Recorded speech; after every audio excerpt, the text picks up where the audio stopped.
Welcome to Petty Details, where we skip down a tree-lined lane of conversation on subjects from music to history and everything in between. Join Meg and Monica in our quest for nuggets of knowledge on all kinds of different subjects. Our journey will drop some petty details on you that you didn't know you needed to know until now.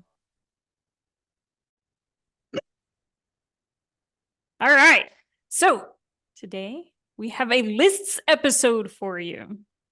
So Monica and I, we love our lists. My husband Will describes me as John Cusack's character from High Fidelity, except happier. Have you seen the movie? High Fidelity. Oh my God, yes, but not in a very long time. Great It's movie. definitely Okay. worth a rewatch though. Yes, it definitely needs a rewatch. So if you haven't seen the movie, it's great. Joan Cusack's in it. Jack Black, Lisa Bonet, Catherine Zeta-Jones. So great cast, but he makes lists of everything, including his 5 breakups. So not spoiling anything, but there are a lot of lists involved. But Yep. I know that you like your lists too. I saw a Oh my beautiful God, one just this morning. I make lists for everything, quite literally everything. Yep. My desk at work is covered in lists. It's just lists. It's It's lists just of lists. lists. Lists of things I have to get done. Lists of just lists of everything. It goes beyond a to-do list for me, honestly. Yeah. I've got lists of everything too. All right. So I wanted to give a little bit of insight into Monica and my relationship here. So poor Why Monica. it is that we click. Yes, but poor Monica has to suffer with me sending her pictures, songs, half thoughts with zero context. And Hey, in I've learned the language though. So. yeah, well, in preparation for this podcast, it was no exception.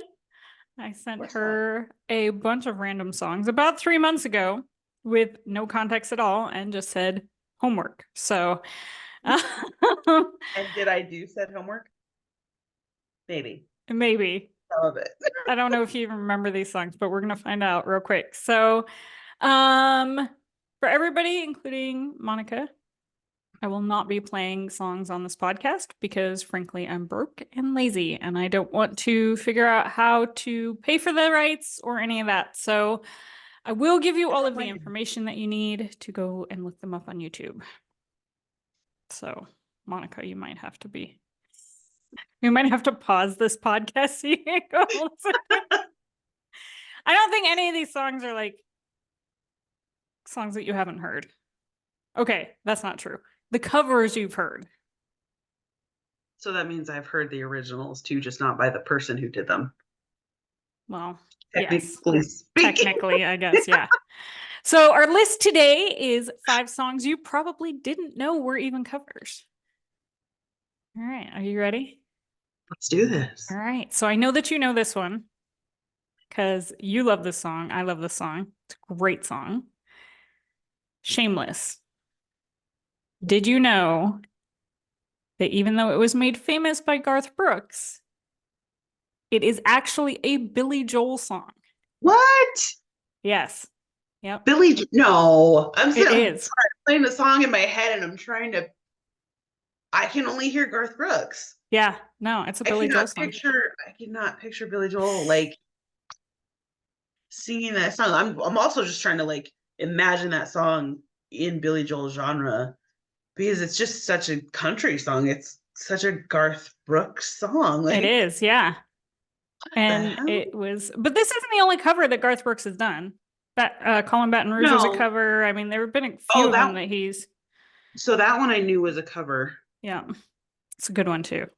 And yeah, no, I know he's done some other covers, but that one I did not realize. Yeah. Billy Joel. Yeah. So I'm sorry, I'm still just in shock. Billy Joel. So this story's kind of funny. Billy Joel wrote it in 1988 for his album Stormfront. When did And Garth Brooks release it? 91. Okay. So Stormfront, you know this album. It received 5 Grammy nominations. It's remembered for We Didn't Start the Fire, I Go to Extremes. But Shameless wasn't a hit for Billy, and it only reached the top 40 on the Hot 100 chart. So didn't really do much. But Garth first heard the song when he bought into one of those CD of the Month clubs. You remember those things in the 80s and 90s where they were like, here, Yeah. you could buy this for a penny, and then they charge you like $60 at the end of the month. And then you get like, and you can't ever quit it. I'm pretty sure every single one of us from that era still has something about that on our credit reports. Oh, probably. Because you I'm couldn't sure. quit it. Yeah, you could. Like you literally couldn't stop it. There was no unsubscribe. There was not. So, yeah, so he bought Stormfront on one of these CD things, and he really loved the song Shameless. He loved the whole album, but he really loved that song. And he kept waiting for Billy to like release it as a single, and Billy never did. So Garth finally like goes to his record company to see if they could contact Billy about getting it recorded. And Billy's people wrote back that they knew who Garth was and they would be honored if he recorded it. So of course he's like super excited because Billy Joel knows who he is, right? But his Yeah. right, I mean, wouldn't you be? But his 91 version took off. Like it was a #1 hit, not only in the US, but in Canada. It's one of his most well-known songs. Yeah, it is a Like, signature song. yeah. Mm-hmm. I mean, he And sings Billy it and Garth all have the time. actually performed the song a couple times together, including when Garth was inducted into the Songwriters Hall of Fame by Billy in 2011. Wow. Uh-huh. Okay, that I'm gonna have to look up because I want to see them perform it together. Yeah. And Billy's version actually isn't bad. It's very similar to Garth's, surprisingly. Like Garth didn't change the song a whole bunch, but there's just something about Garth that, you know, makes it Yeah. his.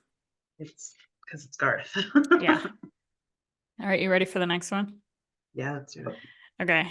You know this song. I can guarantee that you have jammed to this song and you are embarrassed about it. All right? Okay, Because everybody does. I'm reserving judgment. All right. So it's Don't Ya by Pussycat Dolls.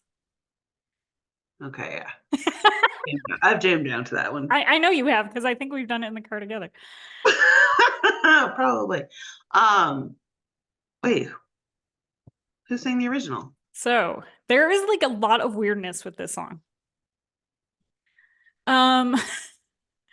Do you have I'm any idea? intrigued. Do you have any idea who it was written by? None whatsoever. It was written by Busta Rhymes and CeeLo Green in the early 2000s. They know each other, Yeah. evidently. I think Okay. CeeLo knows everybody. I think he's like one of those that you only knew his name from, you know, The Voice or whatever, but he was No, actually like one of no. those like major players like underneath kind of thing. Yeah, Okay, so do you know who Sir Mix-a-Lot is? of course. Okay.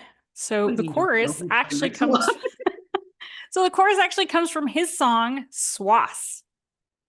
No way. Yeah, which states, "Don't you wish your boyfriend was Swass like me?" Yeah. Hey. So Swass originally didn't mean anything. It was like an inside joke with Sir Mix-a-Lot and his friends or whatever, but it ended up meaning some wild ass silly shit. Okay. All right, Well, so I mean, there are weirder acronyms out there. there are. So the song was originally recorded in 2004 by a former backup singer for Outkast. Her name is Tori, and I might be pronouncing this like butchering it bad. Alamaze. So her version received really good reviews, even made it to #2 on the US Bubbling Under 100 singles chart. None of this helped with Tori's dissatisfaction with Universal Records. So she was all pissed off, and she said she got, quote, caught up in the middle of egos and favors. Eek. Okay. Yeah. So not sure exactly what that means, but sounds like a classic case of, you know, she got into the music business and wasn't quite ready for it. So Yeah. she decides to give up her rights to the song to get out of her contract with Universal in 2005. Okay. And It's got to be pretty then, drastic to give up your rights. yeah. So we're going to back up to 1995. there is a burlesque dance group called the Pussycat Dolls. I don't remember. Okay. Is that what So, they were considered, was burlesque? Really? yeah, in 95 they were. In 2004, the group was reinvented as a girl group. Gotcha. So this is when they Okay. kind of switched over a little bit. Yeah. So Don't You was the first song that was given to the group to try and help with this reinvention. So Green was asked to produce the track for them, which he did, and Busta Rhymes added this rap. And the reviews on this version were more mixed, with some critics saying it, and it's probably not far off, nothing more than a promo for some generic product aimed at young males. Yeah. Isn't that what most music is? Aimed at a certain demographic? Like Yeah. young male, young female, whatever the demographic is, like, isn't that the intention of music though? Like, yeah, but I think they were trying to say that they weren't like great at singing or anything, that they were just like this product that were made, which was true. That's exactly what they were. Yeah, and that's fair. I mean, if they started out as a burlesque group, then yeah. But I mean, come on, you can say that about NSYNC or anything like that, because they were all products that were made. Oh, for sure. I mean, yeah. Don't get me wrong. I love me some NSYNC. My heart lies with NSYNC. No Backstreet Boys for me, but it's okay. I'm a new kids girl. They were all to us. I'm a new kids on the block girl. We're not that far. The age difference between us is not that much, and yet I know, but it is. But it's just enough, especially when it comes to boy bands. But that could be a whole other. That's a whole other episode of a podcast. All right, so none of this matters, right? Because everybody loves the song. Public loves it. Mm-hmm. We all love this song, even though we don't want to admit it. Yeah, it's catchy as hell. Super catchy. And it was nominated for a Billboard Music Award, International Dance Music Award, Pop Award, and Urban Award, and a Soul Train Music Award. Reached number 2 on the Billboard Hot 100. It was huge in Australia, UK, Ireland, Belgium, Germany, Norway, and Switzerland. Okay. Yeah, this thing was like a runaway hit. Yeah. Now, this song was offered to 2 different people that we know of before it was offered to the Pussycat Dolls. Are you ready for this? Mm-hmm. One of them is the Sugar Babes. The other one is Paris Hilton. Paris Hilton had a singing career? Oh, yeah. Her and Lindsay Lohan. Oh, that's right. Yep. Yeah. I vaguely remember that. I may or may not have a couple Lindsay Lohan songs in my in my Spotify. Don't even worry about it. It's fine. All right. Are you ready for the next one? Yep. Okay. This is another one that everybody knows. And I will say that it's not my favorite version. I like the original better. Okay. And this one's kind of a tragic tale. Oh. Yeah, it's a tragic tale of almost. So I know. That's very poetic. So Tainted Love. Okay. Okay. So yeah. Wait. Seriously blowing my mind today. Okay. All right. So Tainted Love was actually written 17 years before Soft Cell recorded it. 17 years, jeez. Yeah. Okay. So it's originally recorded by this lady called Gloria Jones in 1964. It was a B-side to her single, My Bad Boys Coming Home, both of which were kind of commercial flops. And this was not Gloria Jones's last taste of like near fame. Okay. So she's I see what you mean by the tragic case almost. So she started out in gospel in her teens. In 1964, she's discovered by the songwriter Ed Cobb, who wrote Tainted Love. Okay. And she recorded another song called Heartbeat Parts 1 and 2, which Cobb also wrote. But this was later recorded by other artists, including Dusty Springfield and Spencer Davis, who did better with her songs than she did. Again, Some near people are meant miss. to be songwriters. Some people are meant to be recording artists. Some Yeah. people are meant to be both, and that's great. And it's amazing when that happens. But not But everyone. sadly, she didn't write any of these songs. She just recorded them. And she's actually Oh, I really see what you're good. saying. Yeah. That's So Ed okay. Cobb wrote these songs. She didn't write them, but Gotcha. yeah, it's just That's a sad, sad tale. But she went on to perform in a whole bunch of musicals, like Hair and a soul version of Othello in the late 60s, which I've okay. never heard of, but I'm Me totally either. interested in. I'm down. I'm down to give that a listen. Right? Me too.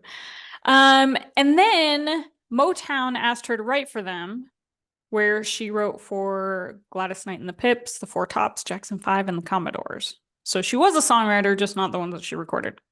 Gotcha. Maybe that's when she realized, hey, Yeah. I'm not a recording artist. Maybe I do better this way. Yeah. So then she ends up romantically involved with Mark Bolan of T-Rex. Okay. She has a son with him. However, again, tragedy. She is driving the car when they get into the accident that kills Bolan. And Oh, damn. he never learned to drive, weird, because he feared dying early in a car accident. Yeah, that Right? that's rough. Okay, so we're going to get back to the song. He feared dying in a car crash, so he never learned how to drive. Yeah. I would just stay away from cars if I was that scared of it. Yeah. And he probably should have listened to his gut there, but he did not. So, yeah. So, sad tale. But in Yeah. 1973, there's this DJ in a British club, and he bought a copy of the song while he was in the US. And he starts playing the song in clubs in the UK. And it's like a big club hit, right? People love it. So, Gloria Jones, she decides she's going to try to re-record the song in 1976 because there's all this, renewed interest. And again, the song failed to chart for her. I know. Don't you feel bad for this woman? Like, I feel I really bad. do. Like, it's a good song. Mm-hmm. And she's good. Like, if you listen to her Yeah. recordings, she's got that like great Motown kind of sound. Yeah. Okay. So Mark Almond, singer for Soft Cell, decided that he was like super interested in the song after it was a club hit. And he started playing it in their live shows. Okay. So then Soft Cell recorded kind of a slower version of the song in about a day and a half. And they used Almond's first singing take. They also released a dance version that has that Supreme's Where Did Our Love Go? So it's like extended with that part, which I'm sure Okay. you've heard. And Yeah. the song becomes a hit after they perform it on BBC's Top of the Pops. So the Soft Cells version was a hit, reached the top 10 in about 15 different countries, but not for her. So I guess that, yeah. I feel more bad, I guess, about that she had to watch other people be so successful with the song yeah. And not that she just this didn't. song, she had to do it with Yeah. Heartbeats too. So Yeah, that's rough. yeah, it's sad, sad tale. Mm-hmm. Mm-hmm. Tragic tale of almost, like Yeah. you said. Mm-hmm. All right. I think this one's gonna blow your mind too. Are you ready for it? Because you're not done yet. I'm not done yet. Ring of Fire. What? Yeah. No, Yeah. no. Yep. I'm sorry. No, there's only one person who sings Ring of Fire. There's only one person. Yep. Well, there's some weirdness with this one too, but did you see the movie Walk the Line? Yeah. Okay, so you remember that scene where June Carter writes the song, right? Mm-hmm. Okay. But what that movie and anything else that really is out there says is that she gave it to her sister to record first. Okay. Yeah. So Merle Kilgore co-wrote the song with June in 1962. Okay. So June writes it about, this crazy relationship she's got with Johnny, even though they're both married to other people at the time. Eek! Mm-hmm. Yep. And Johnny is pretty deep into his addiction at this point, right? He's addicted to like everything, I think. I can't even name all the things he's addicted to. So June apparently writes this song after driving around one night thinking about Johnny, but she gives it to Anita Carter, her sister, first, and Anita released it in 1962, but it didn't chart. Okay. Okay. Will Anita have any other songs that charted? Because like I don't think so. I'm trying to I mean, I knew that June Carter had a sister. I didn't realize that she had a music career. I didn't realize she was a singer. Yeah, she was. I don't think that she had any other songs that charted. I could be wrong about that, but I think she was one of those that was like good enough to be on like the live circuit that they were all kind of on at that time, but not good enough to make it on the records. Gotcha. Yeah. Hmm. So, This also shows how much I pay attention. yeah. So Johnny Cash said he had a dream one night that the song needed to have some Mexican horns. Those are his words, not mine. And that if Anita's version hadn't charted in 6 months, then he was going to record it the way he wanted to do it. So during this time, Johnny is married to his first wife, Vivian, who he had been with and cheated on since about 1951. So Vivian says in her autobiography that June didn't write the song and that Johnny did. So, yeah. I know. I can see your face right now. Yeah. I know where this is headed. Right. There's So, a lot of contention. yeah. So she said that Johnny told her in 1963 that he had written a song with Merle and some other guy while they were out fishing. And that he was going to give writing credit to June. Because she needed the credit or whatever. So Vivian, obviously, pretty annoyed by this, right? Yeah. Probably because she knew they were having this affair and asked him why he's going to give her credit. And he said because she needed the money and he felt sorry for her.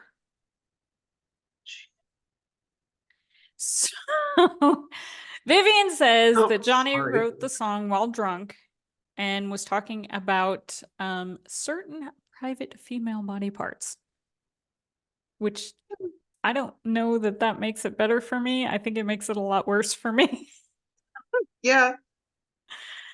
So I don't doubt that Johnny told her this, right? I do doubt that Johnny actually wrote the song and gave June credit because that doesn't make sense why he would write the song and then give it to Anita first. But that's out there. Like the recording is out there of Anita before he released it. So we know that happened. Well, yeah, but it makes more sense that June would have given it to her. Right. Exactly. Not Johnny. Like, yeah. Either way. So I think, this is just my opinion, but what I think is that he told Vivian that he wrote it with Merle and this other guy because he didn't want to admit that he was recording a song that June wrote about him. Fair point. Right? Yeah, that makes sense. Yeah. So for his part, this guy Merle, who we know wrote the song with somebody, yeah, says that June brought him an idea for a song for Anita's album. And it was a line from some letters from a friend of hers that she read. And the quote was, "Love is like a burning ring of fire." Okay. So Merle said that they actually wrote the song in the studio. So not like whatever was in Walk the Line where she's like driving around or whatever. All right. So another fun fact about this song. It was played at Woodstock in 1969. By Did you know who? that? Yeah, No. not by Johnny Cash or Anita. I was gonna say obviously because Yeah, we would have known that Johnny Cash was at Woodstock. Like, right? No, it was sung by Country Joe McDonald. okay. Yeah, I was like, huh, I did not know that that was sung at Woodstock. That's crazy to me. Yeah. Speaking of Johnny Cash, though, have you heard the clip of his grandson? No, He sounds exactly like Johnny Cash. Like his really? grandson sounds exactly like him. You Okay. should look it up. I'm Like gonna have to get legit on look board it with up that. because it's insane. So I was on my phone. I don't even remember which platform I was on, but I was just watching videos and they were kind of auto playing, and all of a sudden I heard it and I was like, oh dang. Like that's a really good impersonation of Johnny Cash because that's kind of what it sounded like at first was Okay. somebody trying to impersonate him. Yeah. And I was all, that's a little too spot on though. And then I like actually looked at the video and I was all, oh dang, that's why, because that's his grandson. He sound, oh my goodness. So I had to Nice. listen to it again because I was just like, no. I got to hear this from the beginning. Like just, yeah, it's absolutely insane I'm how gonna have to much. check that out. Yeah. That reminds me of, have you seen that commercial with oh no, Jason Alexander? It's for Visible or something. I don't know. It's for some phone company. Mm-mm. And the guy that he's talking to has his like expressions and gestures down. And I'm like, oh my God, like this guy has Jason Alexander down. Well, it's because it's his son. Is it really? Oh my gosh. Hmm. I'll have to look up that commercial too. But Yeah. yeah, let me know what you think when you find that Okay. clip of Johnny Cash's grandson because it blows my mind. Okay. I'm Blows my definitely going to have mind. to do that. Yeah, I stumbled on a thing on TikTok where they do like they compare children and grandchildren of country singers Oh, yeah. singing the famous person's song or whatever, and how much they do or don't sound like them. So I stumbled down that hole too. Oh, man. Yeah. I need to see that one too, for real. Yeah, I'll have to find them again. Send them to you. All right. Are you ready for the last one? Yep. This one absolutely blew my mind. I'm going to tell you it's my favorite on the list. And Okay. the original is one of my favorite songs. Okay. Okay. I was blown away by this one because I had no idea. All right. Do you remember Ace of Base? Yeah. Okay. Do you remember the song Don't Turn Around? Uh-huh. Okay. So Don't Turn Around, it's song. It's written by Albert Hammond and Diane Warren. Diane Warren wrote like so many freaking songs that it's crazy. So it's produced by Bryan Adams. Okay. Okay. And it was originally recorded as the B-side of Typical Male by Tina Turner in 1986. What? Yes. What?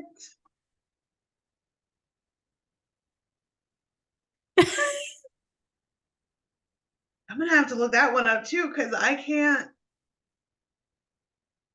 imagine it It's in my head. totally different and it's so good. It's so But that's good. what I mean. Like it's got to be just absolutely completely different. Yeah. Tina Turner, obviously, but I can't wrap my head around that one. I told you this one was going to blow your mind. All right. So the song doesn't appear on Tina's album. And apparently, Diane Warren was pretty hurt about this because she thought it was better than any song that was on the album, which she was absolutely right. Mm-hmm.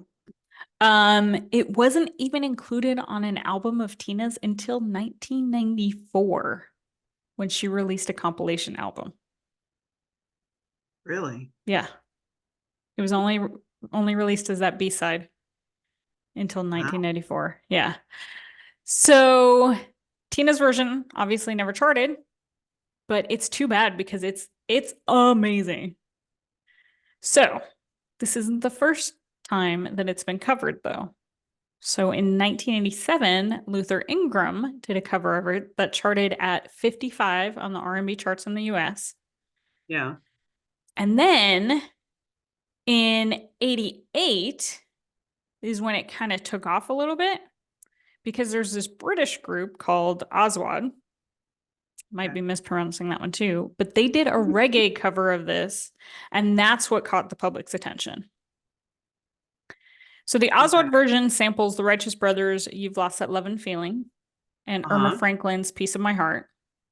Okay. And their version did okay on the US charts. It hit about 45 on the Billboard R&B charts, but it's a #1 hit in the UK and was huge in a bunch of European companies or countries. So Europe loves this song, which is how in 1994, the Swedish group Ace of Base recorded their version, which is definitely the most well-known version by far, Yeah. right? I mean, it would, yeah. Yeah. I'm gonna say you say that the song title, and that's the version everybody's gonna jump Uh, to. Just so, like Change with Garth Brooks, like oh yeah, you say Shameless, that's the only one that pops to that's the only one mind. that pops up. Yeah.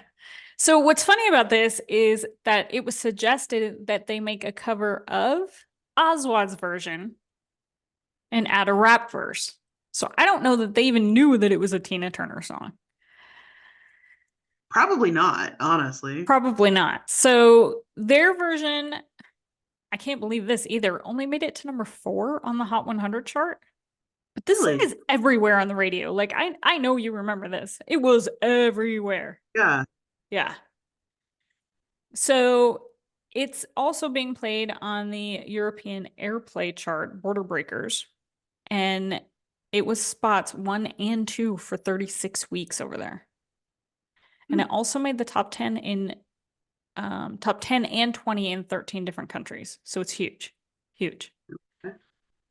You want to know who else did a cover of this song? Yeah.